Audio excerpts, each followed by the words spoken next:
Okay, so we're going to go ahead and get started. Usually when we're not doing a recording, what we'll do is we'll front load a bunch of introductions and we'll have some wins that we talk about. Since we're doing a recording today, what we're going to do is we're going to pretty much just launch right into the presentation so that we can get that recording done. And then once Brandon is done with his presentation, we'll cut off the recording, and that's when we'll take care of some of the in-person group business.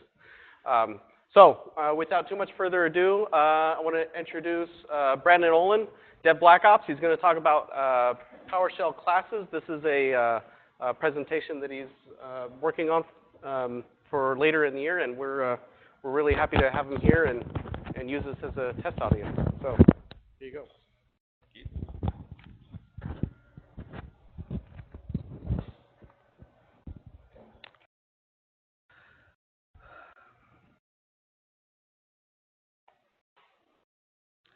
All right, so like Bill said, my name is Brandon Olin, Dev Black Ops on Twitter. I'm a cloud architect at Columbia Sportswear, and this talk is about PowerShell classes and more specifically the dragons or issues that you will find once you start really digging into these that you may not find in the marketing material or blogs or technical publications about them. And this is this presentation may be a little raw. This is a practice run for myself when I'm gonna be giving this at the PowerShell and DevOps Global Summit in April. So please, give me feedback, good or bad, about the content of this and how it's delivered. That'll help me greatly as well. So. First off, I'm going to ask, how many people have actually used PowerShell classes or read about them or played with them at all? So are you guys using them in any production code or just experimenting with them? Okay. So hopefully this will help you once you actually start getting into them. This will show you some of the dark corners where you shouldn't go. The deck and code will be at these addresses. The deck is not published yet. As soon as it's done, I'll release that. The code is out there. Code just goes to a GitHub repository, and I'm gonna later on put these on the user groups repository as well. This is our agenda. This is intentionally very light on slides. This is really all about the code and I want to get down to that as quick as possible. But this is what I'm going to talk about is, in general, what are PowerShell classes? Why would you use them? And the bulk of this is the gotchas, once you actually start using them, what you may encounter. And then, of course, Q&A at the end. So this is a very basic example of what a class is in PowerShell. On the left, you see the syntax for defining a object or a class and different properties associated with that object. Like in this case, obviously, we're defining what a car looks like in PowerShell and a couple of basic properties about that. You know, any car will have a manufacturer, a model, a year, and some type of actions that you can do on that. In this case, it's very, very basic. There's one action called drive. At the bottom is how you instantiate that new class with the new method. On the right-hand side, you have an example of how you can, and this is really one of the benefits of using classes is code reuse. This is how you can extend a class and create a new class from it. In this case, I'm creating a new class called Tesla, extending from car, and giving it a couple additional attributes like max speed and range, and also setting its manufacturer, model, and year to what is specific to a Tesla. This is a very basic example of just defining a class, extending it. But what this shows you, you can reuse a lot of code in a base class or subsequent classes. And this is, I think, more useful when you start getting into more advanced scripts or maybe even entire applications created with PowerShell. is where these types of traditional software development methods become more useful. You can certainly do this in your day-to-day admin scripts. It may or may not be overkill in those cases, but when you start creating really complex applications or frameworks in PowerShell, I think you kind of have to take a different approach to these, and classes in PowerShell is a way to do that. But the whole point of this presentation is when you start doing that, what are the issues that you're going to probably run into? Why use a class? Like I just said, these are more software development ideas, separation of concerns. When you start creating applications or big frameworks in PowerShell, you want, this is really to keep you sane. You want to separate out this code and what it does from this code and the duties of it. And a class is a container that separates this code does these things on this object, this class does these things on this other object. Inheritance, like I said earlier, you can inherit classes and create base functionality in one class and start extending that as you get more and more advanced and create more and more capabilities. You can reuse code that you've already written or even overload it and modify it in different use cases. And that's all for the slides.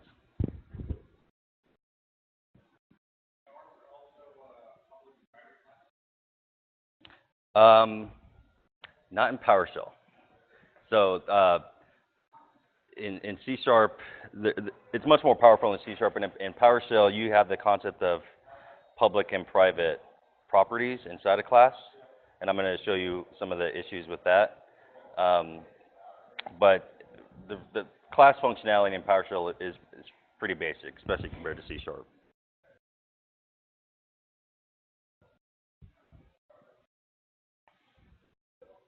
So what I'm going to show you here is just about a dozen scenarios that you may encounter when you start using classes.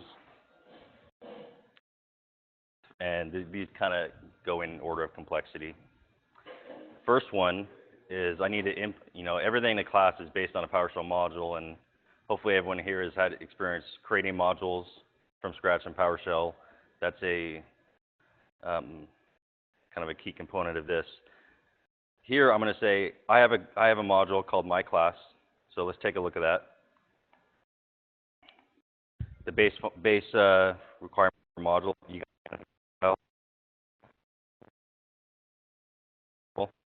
And a very basic module just says this is a class called foo. It has one property called name, and I want to use this thing. So let's go ahead and do that.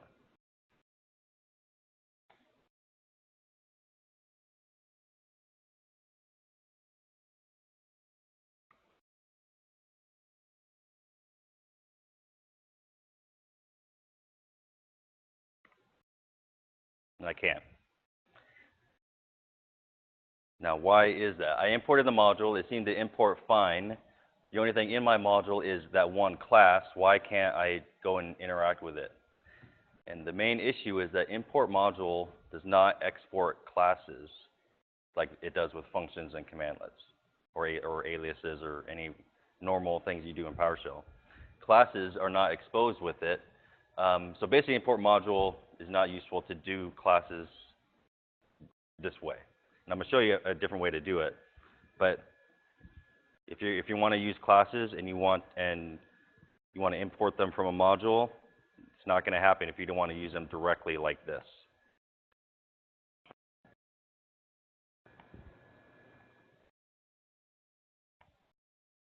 And if anyone has any questions or want me to expand on something, you can stop me at any point. The preferred and documented way to use classes directly in PowerShell is with this new construct called using module. What that internally is doing is importing the module, just like import-module does. It's also doing some other things behind the scenes, but it exposes that class to your session. Go ahead. It does. There are some gotchas with using module as well, which is in one of these, and the differences between how it acts versus import module.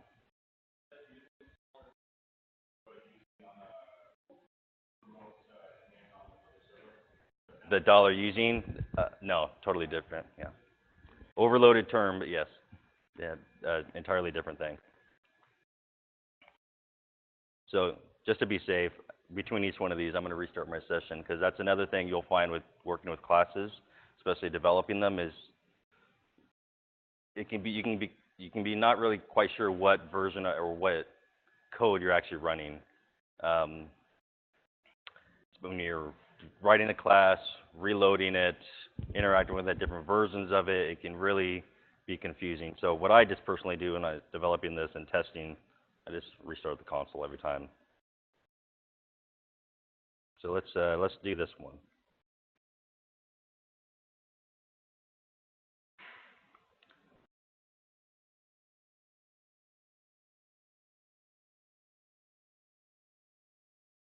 I can't type. Can't type at all. I can create a new instance of the class. You can see there it's type foo and has one property called name. And I can do, you know, this, and as far as this goes, this is normal PowerShell. I can interact with that. I can change its value just like any other PowerShell object. You can see that the myClass module was imported by that using module statement. But like I said earlier, there are some issues with using module. Sure.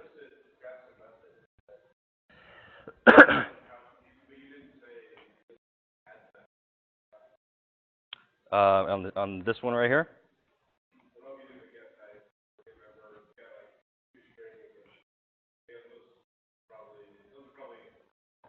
Those are built into the object. I mean, ultimately, this is all inheriting from system.object, which you're going to find those in.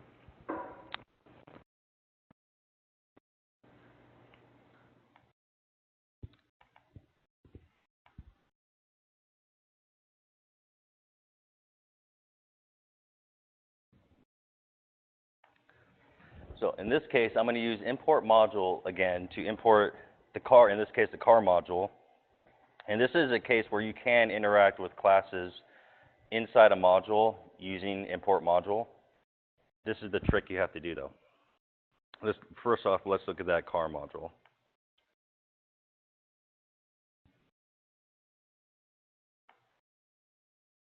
You see here, and this is a common thing that many people do in their PowerShell modules. They abstract away most of the code in public and private functions into separate files, and they dot source them in the PSM1. That's what I personally do, even with classes, but I'm going to show you where that falls down. And I also have a normal PowerShell function called new car that's going to create a new instance of that car class, because what is possible is that class that I just dot sourced right here. Let's actually look at that. Very basic class. I dot sourced it here. That class is available within the module. You can use it like any other thing. And I can return it, and that's the sole purpose of this new car function is I'm going to create a new instance of that class and return it to the calling session.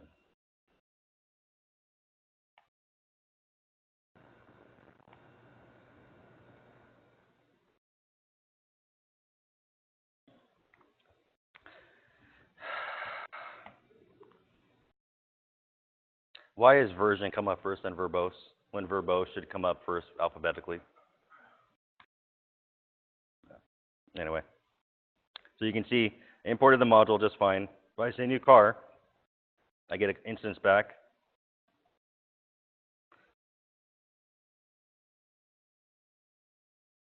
You can see it has my properties. It's type car. So you can get to classes from a module using import module. You have to wrap them in functions to return them. You can't just instantiate a new instance of the class directly.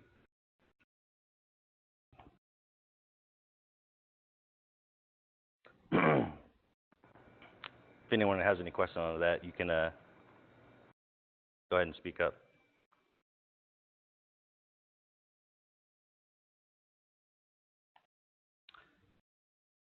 Okay, there's a little slightly more complicated version.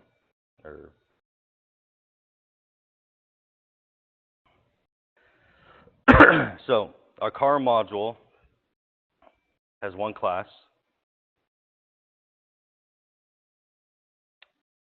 One of the main benefits of classes is I should be able to inherit from classes and create new classes from them, inheriting all the properties and methods from the base class.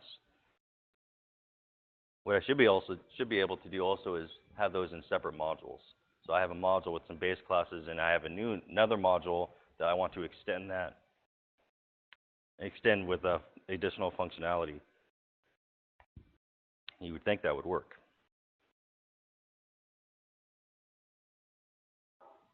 Oh, before I run that, let's just actually look at the Tesla class.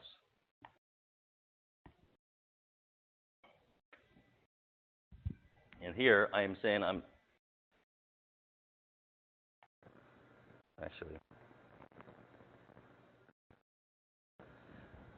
normally when you have a module depend on another module, in your manifest you say required modules equals whatever your required modules are.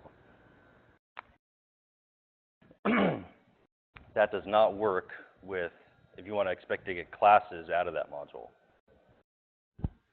Internally, what required modules is doing is importing the module, but we just saw that you can't instantiate classes directly using that. So let's see what it does.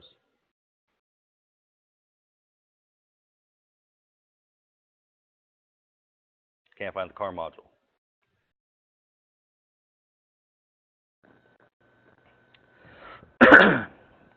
Sorry.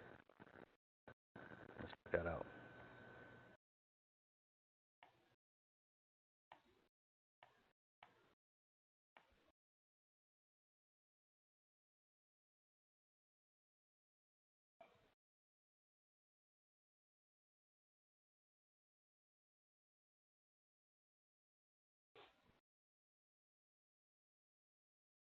So I can import the car module just fine. You see that it's loaded. I should be able to create a car from it. But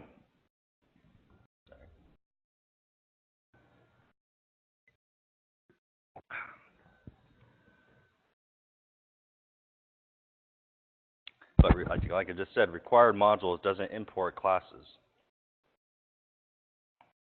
So I have the car module installed now. Can I import Tesla? No, I can't. It can't access that car module. Can I even instantiate a car directly?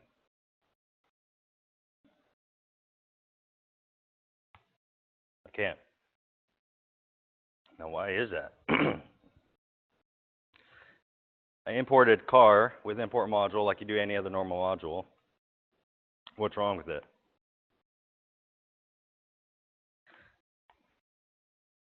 Like I showed you earlier, normally, or at least a lot of people, dot source classes or dot source PowerShell files in the PSM1 to keep them having a giant monolithic PSM1.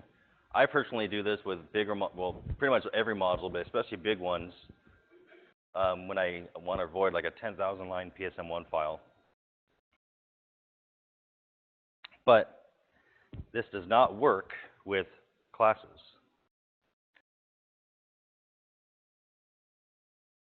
With classes, using module, that class needs to be in the PSM1 for it to be exposed. Using module internally does some parsing of the PSM1 to find class instances and exposes them. It doesn't go down the tree and go to dot source files and recursively look at subsequent files. It only looks at the PSM1 and exposes those modules. So if you want them exposed, you need to put them in the PSM1, which kind of leads back to a giant monolithic PSM1 file. So let's fix it in the car module. So I'm no longer going to dot source it and define it directly.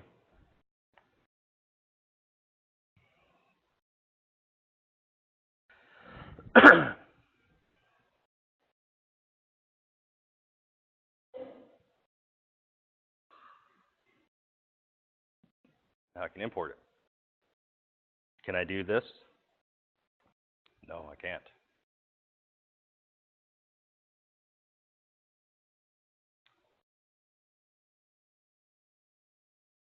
But I can create a new Tesla. Internally, the Tesla module has access to the car module. I still don't have access to the car module directly. My Tesla module, using module, so it has access to it, but me in a parent session doesn't.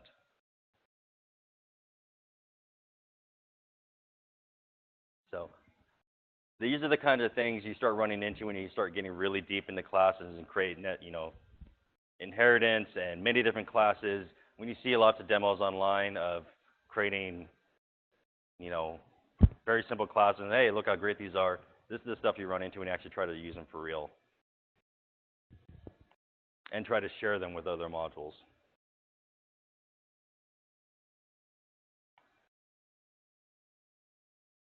Does that make sense for everyone? Okay. Another issue with this is order matters. Normally, when you're defining a bunch of functions in a module and you dot source it, the order of them and which one executes what, if they're not actually, if you're just defining a function, it doesn't matter what order they're in. Classes, it matters. When PowerShell is parsing this and interpreting it, it's going right down the line. And it says, I want to define a new class called Tesla that relies on car, or say inheriting from the car module, sorry, the car class. It's going to error out immediately. Saying, I don't know what this car is. Well, car is defined down below. It hasn't even gotten to it yet. This is another issue, which I'll show you later on. When you do want to keep your classes in separate files and import them, you have to consider the order of your importing those matters when you're inheriting. This is not an issue if this Tesla was not inheriting from car, because they're standalone. But since this does rely on it, it matters. So let's swap this.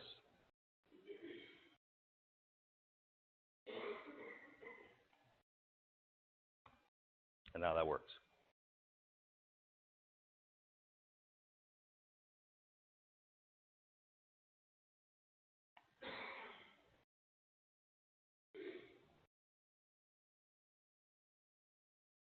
Sorry, my throat's really dry because my 4-year-old or my 1.5-year-old gave me something.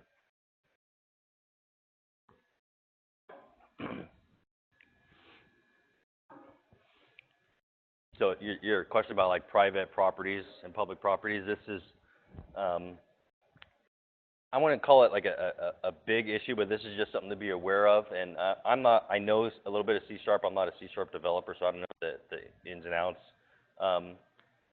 But PowerShell doesn't have this concept of a private property like you do in C#. It has the concept of hidden, but hidden is just that. It's hidden. If you know where to look, you can find it.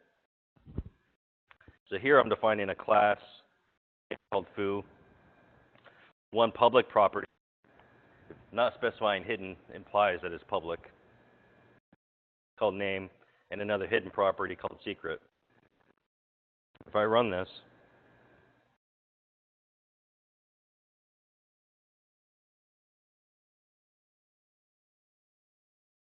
so I got my foo object.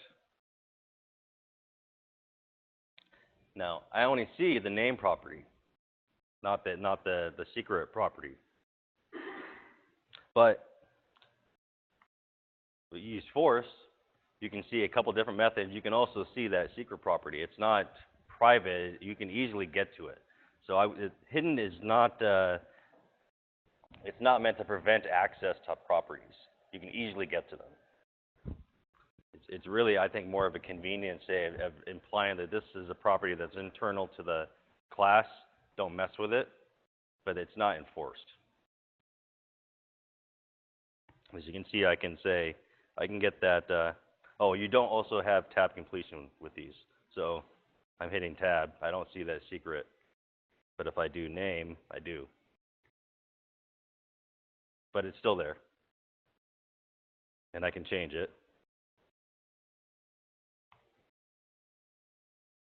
So hidden is just that, hidden. Don't use it if you're trying to truly protect information. That's not what it's for. I think, I don't know the official guidance on it other than, you're saying to the developer or the user of this that this is an internal to the class. You shouldn't be using it directly. But there's nothing in the system that prevents you from doing that.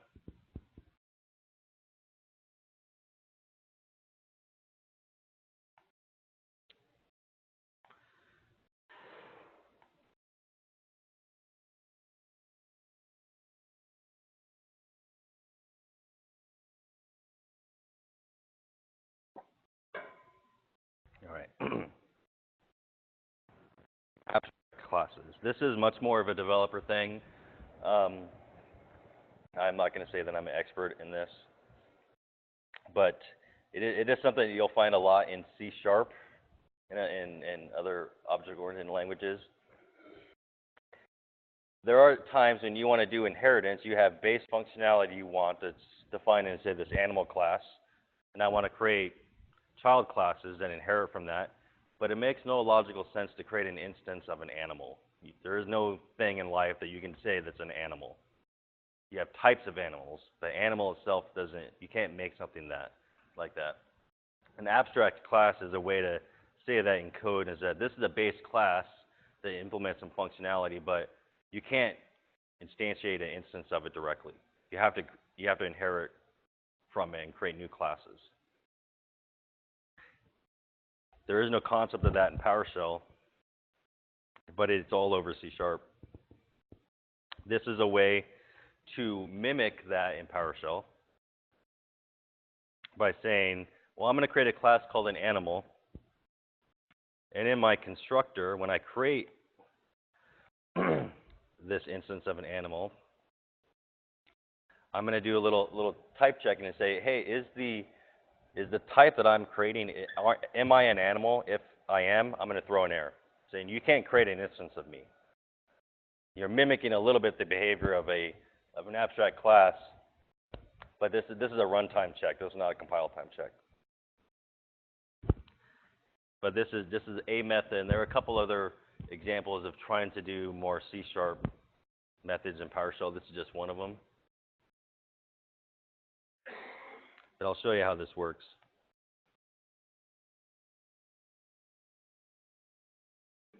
So let's copy that. Let's copy this.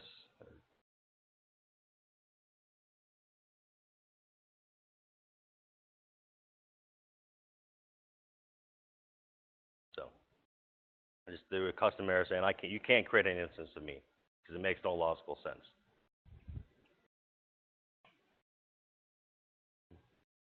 But cow inherits from animal, overloads the make sound method,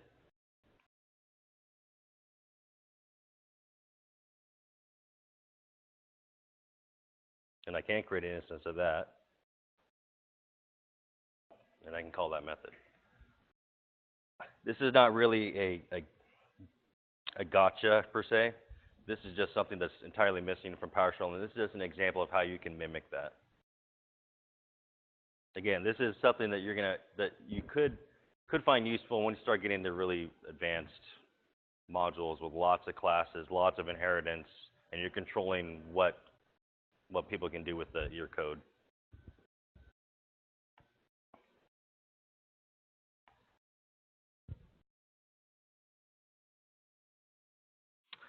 All right, Verbose. This is a class that I stole this from Stack Overflow. This was a question that was raised there. How to do, verbose and debug messaging inside classes. Normally in an advanced function or a commandlet, you run the commandlet or function, you give it -verbose or -debug to run those messages. When you're running a class and you're saying,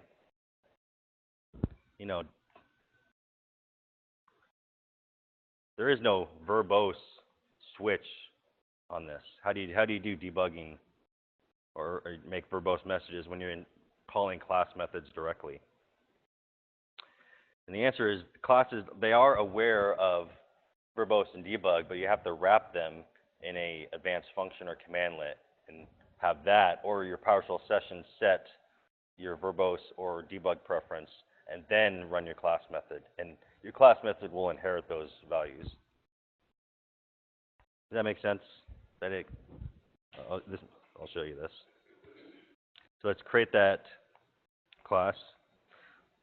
In this case, it's a simple class that has a constructor that's saying when I'm instantiating a new instance of it in my constructor, I'm going to write a verbose message. When I call this getMyName method, I'm also going to write a debug message as well as a verbose message. Now, I just said that you have to wrap those in functions to make use of verbose and debug.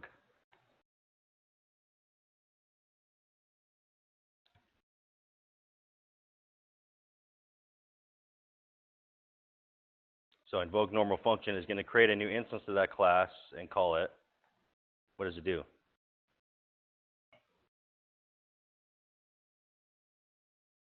So it outputs this string right here.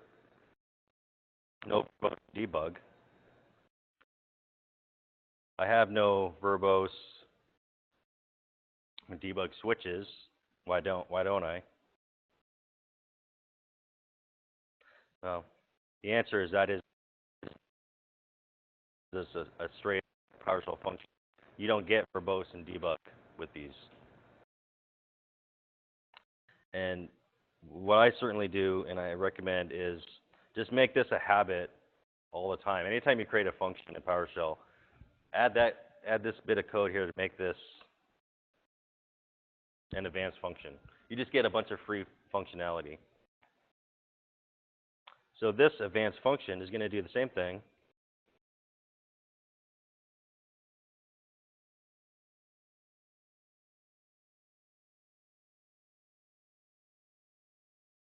So that works the same way. I also have verbose, and I have debug. So you can make use of those within your classes, but you have to wrap them in functions, in advanced functions, I should say. And I also said, I mentioned earlier, it does work with the verbose and debug preference variables as well. So here I'm going to just make sure my verbose preference is the normal. You can see I can create a new instance of the class, no verbose messaging. Let's set my verbose preference to continue, meaning spit out these verbose messages. I can create a new instance and it uses it. Debug, same thing.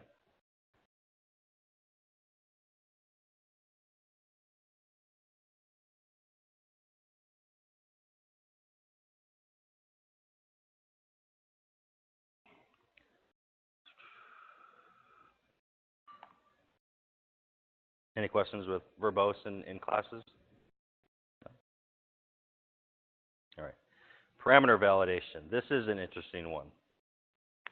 A lot of people do parameter validation in functions and say, hey, I'm going to accept a string. This string can only be 10 characters long, or this integer can be 1 through 100, things like that. Class methods have you have no way to, so in a normal PowerShell function in parameters, you can attach these attributes to say, range equals 1 through 100 and so forth. In a class method, you don't have that capability. This is a interesting way to work around it. I have not personally used this. I saw this example out there when I was doing some research, and I thought I'd show it to you. If you wanted to do validation on parameters sent to class methods, what you can do is you can create a purpose-built class that does that validation for that parameter type, and then use that in your method. So here I'm going to create a class called validatedName. I can create an instance of that class, and its sole purpose is to control the value of, in this case, value, saying that this property can only be 3 to 15 characters long.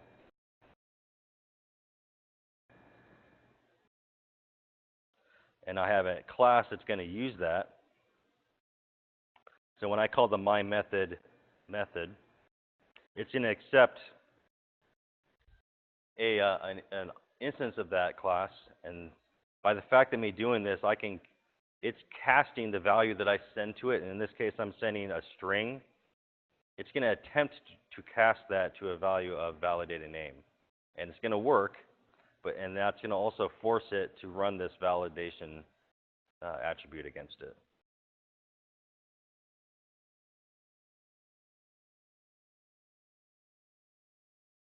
So, whoops.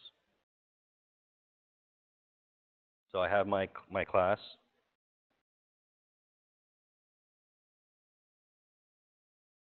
And that works, passive validation. Here I'm sending it two character string. That parameter validation of 3 to 15 prevents that from working. It's kind of convoluted, honestly, to do this. I'm just showing you this is something that you could do.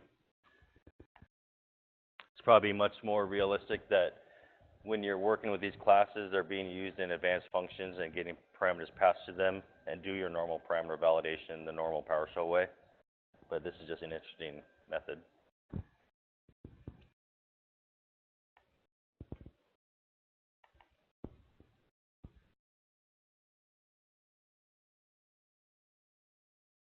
Who uses the requires, I guess I forget the correct term for these, but this qualifier on a PowerShell script, like, requires or run as administrator, or requires module version.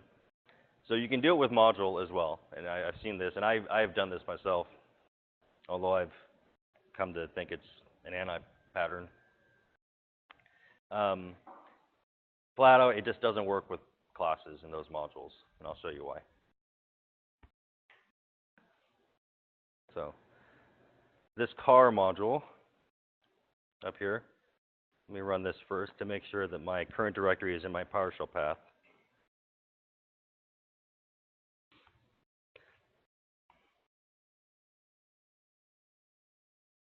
So I can import the module car. I can see it loaded.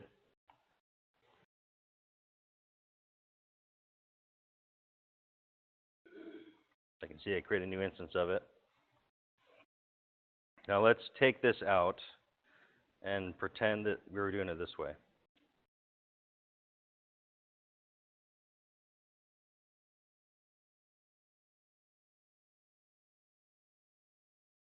It doesn't technically need to be at the beginning of the line. It just needs to be the first executable item on the script. That's another interesting thing. Using module. Same deal. That statement has to be the first executable line in your script. You can put as many comments as you want above it, but using module has to be the first thing that the script actually executes. You can't nest it in an if statement or put it inside a function in the script. If you dot source that script, using module has to be the first thing that PowerShell executes, meaning it's usually at the very top.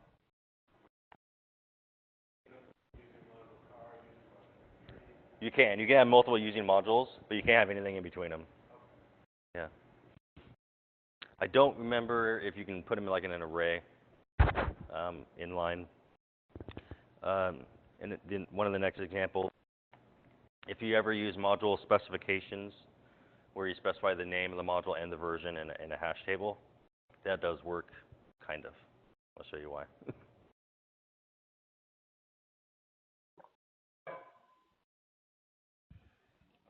All right, so I have required. Let's see if I can just dot source this. First, sorry, got to do this first.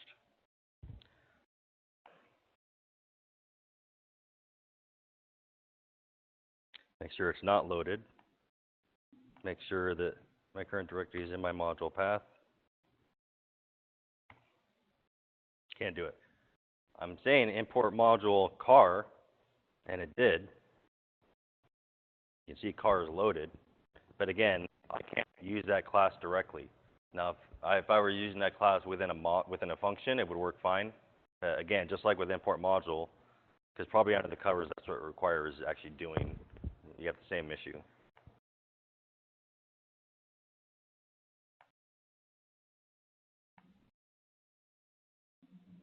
All right, so here's here's another gotcha.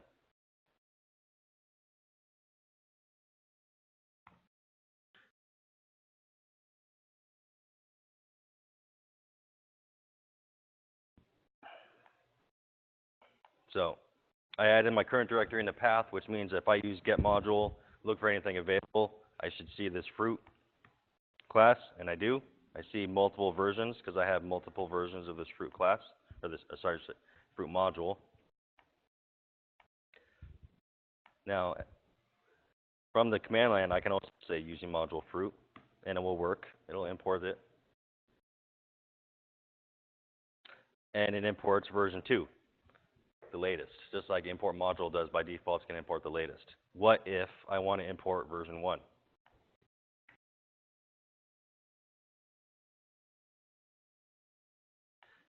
This technically does work using module, and you give it a use. So sorry, I should go back up. Import module, fruit, required version. That's how you normally do it in PowerShell. They import a specific version. Now I got version 1 and 2 loaded. Let's reset. Because again, like I said, putting these in and out of your session sometimes can get PowerShell in a funky state.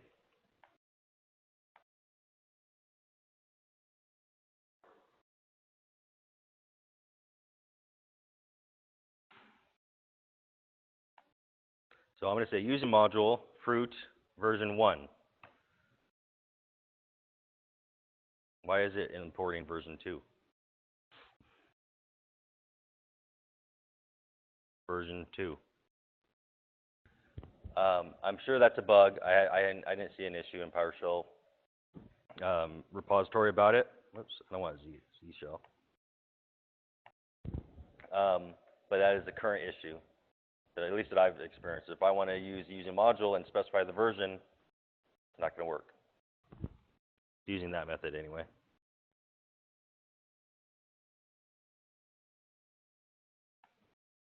You can see, yeah, version 2.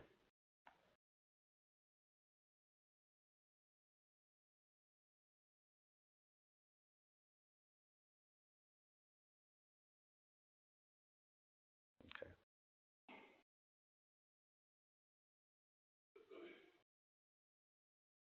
Can I import the one directly? This should work. Fruit version 2. Version 2 is loaded. I can run new apple, and I get an apple. The only difference between these version 1 and 2s is version 2 had a calories property, version 1 didn't. Did we get 3? Yeah.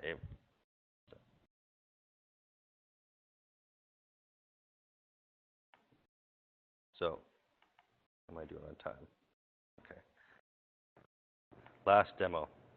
This is an example of a complex module, and when I say complex, what I mean is this is a module that has, you'll see a lot of examples online of PowerShell modules with a private and a public folder, where that's where your private and public functions are, and at the root you just have your PSM1, and really the sole purpose of your PSM1 is just to dot source private and public and export them. That's what I personally do in mine. And that's what I did when I first started a PowerShell module that was solely based on classes. And I want to keep all these classes in separate modules. And I quickly found out that that doesn't work.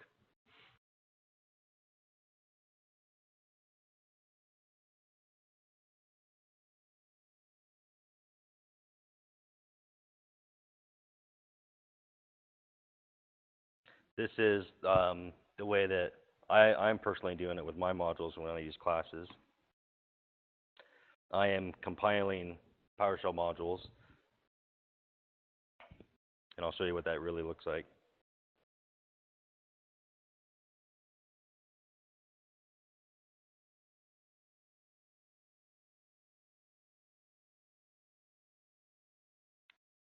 So imported the module. I have a function called new planet. It gives me back a class that's of type Earth. So it's using my PowerShell classes. Again, can I use Earth directly? No, I can't. But I want the best of both worlds.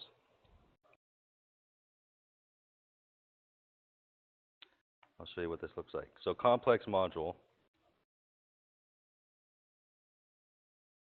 has an empty PSM1. Your public functions would go in a public subfolder, private in another, classes in another, and this is where you do your separate class files. So Earth, Mars, Planet is your base class. Earth and Mars obviously inherit from that. Order matters, is that I inherit in dot sourcing, so I need the dot source in a certain order. So in my case, I'm using Saki to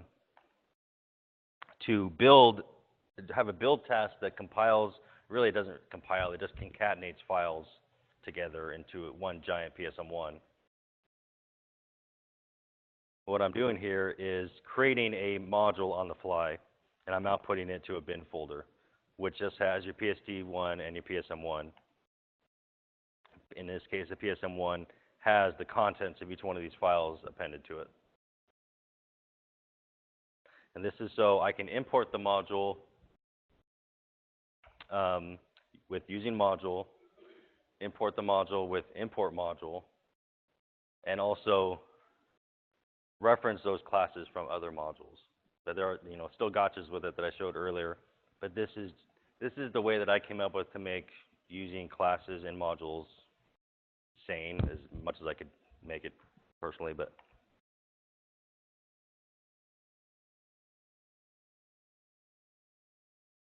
so in my build task, I'm creating an output folder called bin with a version.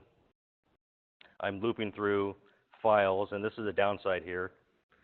I have many files in the class, or a couple files in the class directory. Normally, you would just say get child item on classes and loop through them. Order matters, though, so you have to loop through that in a certain order. One way you could do it is this kind of goes back to basic, is ordering your files 01, 02, 03 to force the order. Basically like line 10, go to 20 and 30 and stuff like that. I tried that for a while, but then you create a new class that inherits from, class 3, and you decide to inherit from 2, or inherit from 1, but you got to rename everything to make them all order. So I was like, well, screw that. That's not sustainable. The easiest way that I've done it is I just manually define the order in the build task. I have about like 30 classes and a module this way. It's not that horrible to do this. But this is just a manual. There is a project out there that I've played with someone that I know who is working to dynamically figure out the order of classes and what depends on what, and then order and load them in order. That is still a challenge. But what this task does, loops through all these classes, adds them into a PSM1, adds the private and public functions into the PSM1. Order in those cases don't matter. Copies the PSD1 over to the output directory, and boom, you have a compiled module that is usable.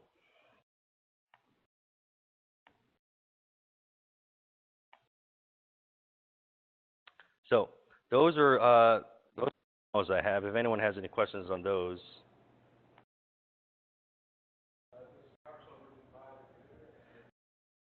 Classes came up in PowerShell 5. They really haven't changed much that I've noticed in 5.1 and 6.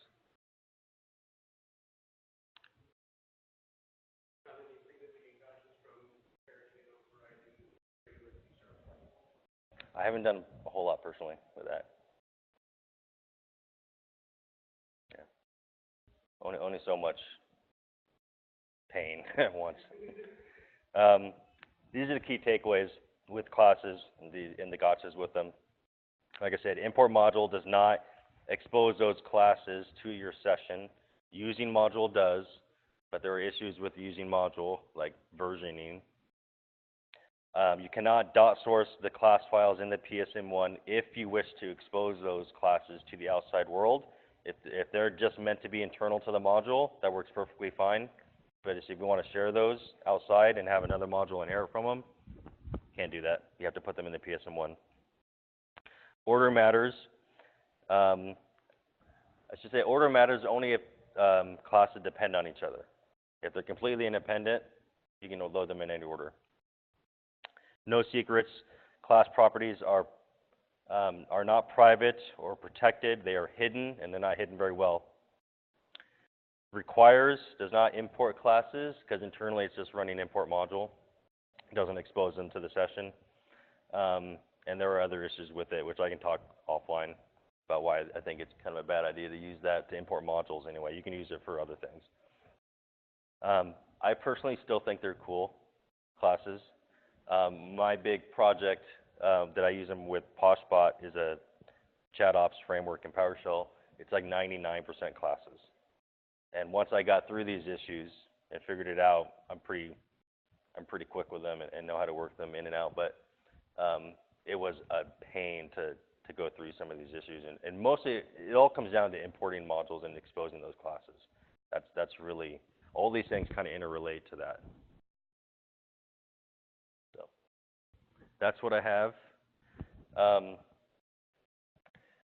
Here's where you can find me. And here are some other GitHub projects that I'm involved with, Saki, Poshbot, some other personal projects that you'll find out there.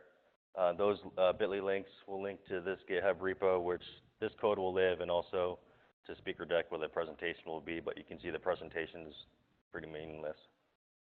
But that's where you'll find it. So that's all I have.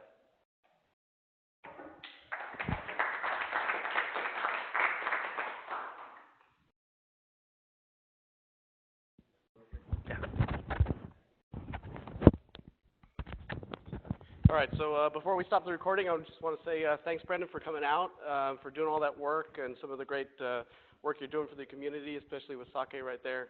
I don't know if some of you have heard, he's the main maintainer for Sake, and it's a, yeah, recently.